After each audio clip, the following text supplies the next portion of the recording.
A gente ouve falar de gigantes desde criança, né? Seres enormes, com uma força incrível que aparecem nas nossas lendas mais antigas. Mas e se essas histórias não fossem só imaginação? E se a origem dos nossos maiores mitos estivessem, na verdade, enterrada bem debaixo dos nossos pés? Bom, vamos mergulhar nessa história. Olha só, lá na Grécia Antiga, os gigantes não eram os monstros quaisquer.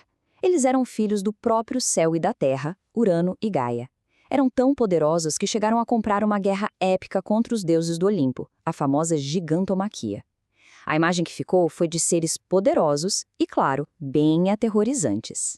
Agora, se a gente for lá para o norte, para as terras geladas da mitologia nórdica, a gente encontra os Jotnar, gigantes de gelo, de fogo, das montanhas. Eles eram praticamente uma força da natureza, sempre em pé de guerra com os deuses de Asgard. E olha, eles eram peças-chave na profecia do fim do mundo, o Ragnarok. E essa figura do gigante não fica só na mitologia pagã, não. No livro do Gênesis, a Bíblia fala dos nefilins, que são descritos como gigantes que andaram pela terra. Eram figuras famosas, poderosas, e a existência deles é até hoje um dos grandes mistérios dos textos bíblicos. Tá começando a aparecer um padrão aqui, né? Pensa bem, gregos, nórdicos, hebreus são culturas separadas por milhares de quilômetros e séculos. Muitas vezes nem tiveram contato direto. E ainda assim, todas elas têm histórias bem parecidas sobre uma raça de seres gigantes que teria existido num passado muito distante. Isso, claro, leva a gente a uma pergunta. Será que é tudo só uma grande coincidência? Uma ideia que simplesmente surge na cabeça das pessoas em qualquer lugar do mundo? Ou será que existe uma fonte em comum? Algo real e palpável para todas essas lendas? Pois é, a chave para esse mistério todo não estava nos céus ou na pura fantasia. Estava no chão. A resposta é física, é antiga, e quando a gente entende, faz todo sentido. Ela estava só esperando para ser descoberta. E é aqui que entra a megafauna. Tenta se colocar no lugar de uma pessoa lá na antiguidade. Um agricultor, um pastor, alguém que não faz a menor ideia do que é paleontologia ou extinção em massa. De repente, cavando a terra, essa pessoa encontra um fêmur do tamanho de um adulto, ou um dente maior que um punho. Qual seria a conclusão mais lógica? Só podia ser o osso de um gigante. E este é talvez o exemplo mais perfeito disso. De um lado, o mito do Ciclope, o famoso gigante de um olho só.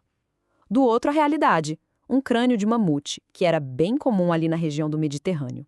Aquela abertura nasal enorme, bem no meio do crânio, é muito fácil confundir com a órbita de um único olho. De repente, a lenda se explica. E o mais interessante é que essa ideia não é uma invenção nossa, de agora, para explicar o passado. Interpretar fósseis como restos de gigantes é, na verdade, uma tradição que vem de muito tempo. Era uma espécie de ciência primitiva, uma tentativa de explicar as evidências com o conhecimento que se tinha na época. E olha só, não era só gente do povo que pensava assim, não. As maiores mentes de suas épocas tentaram entender esses achados. Heródoto, na Grécia, Plínio, em Roma, até Santo Agostinho, um dos pais da Igreja, que usou um dente de mastodonte como prova da existência dos gigantes da Bíblia. E já no Renascimento, Boccaccio conectou os fósseis da Sicília diretamente aos ciclopes da mitologia. Isso não era crença, era o pensamento científico da época.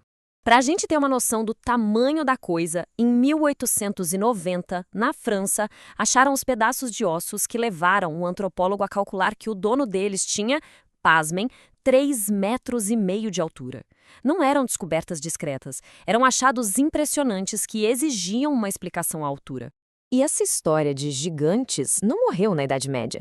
Pelo contrário, quando os exploradores europeus começaram a se lançar nos oceanos, eles foram com essa expectativa na bagagem. E, na cabeça deles, eles de fato encontraram o que procuraram. Um exemplo muito bom disso está no diário de Antônio Pigafetta, que viajou com Fernão de Magalhães em 1520. Ao encontrar o povo Terrauche, aqui na América do Sul, que de fato era bem alto para os padrões europeus da época, a descrição foi super exagerada para encaixar na lenda. Tanto que o nome Patagônia vem de Patagão, que significa pé grande, apelido que Magalhães deu para esse povo que ele achava que era de gigantes. Então, depois de tudo isso, como é que a gente deve olhar para essas lendas hoje? A proposta aqui é não enxergá-los como simples fantasia, mas como algo muito mais fascinante, um registro das primeiras tentativas da humanidade de fazer ciência. Se a gente parar para pensar, o processo de criação do mito era perfeitamente racional. Passo 1, você acha uma evidência física, um osso enorme. Passo 2, sem ter a menor ideia sobre dinossauros ou mamutes, você tenta analisar aquilo com o que sabe. E passo 3, a conclusão mais lógica. Isso parece um osso humano, só que gigante. Então, deve ter pertencido a um humano gigante. É quase o método científico em sua forma mais básica. E essa é a grande sacada. Os mitos de gigantes não eram só historinhas para assustar os outros. Eram hipóteses. Eram as primeiras tentativas da humanidade de interpretar o que a gente hoje chama de registro fóssil e de entender um passado profundo e misterioso. No fundo, eram as primeiras teorias paleontológicas da história. Isso tudo deixa a gente com uma pulga atrás da orelha, né? Os antigos olhavam para ossos e enxergavam gigantes, tentando dar um sentido ao que não conheciam. E hoje? Quais são os nossos gigantes? Que monstros do presente são, na verdade, apenas verdades que a nossa ciência ainda não conseguiu decifrar? Fica aí a reflexão.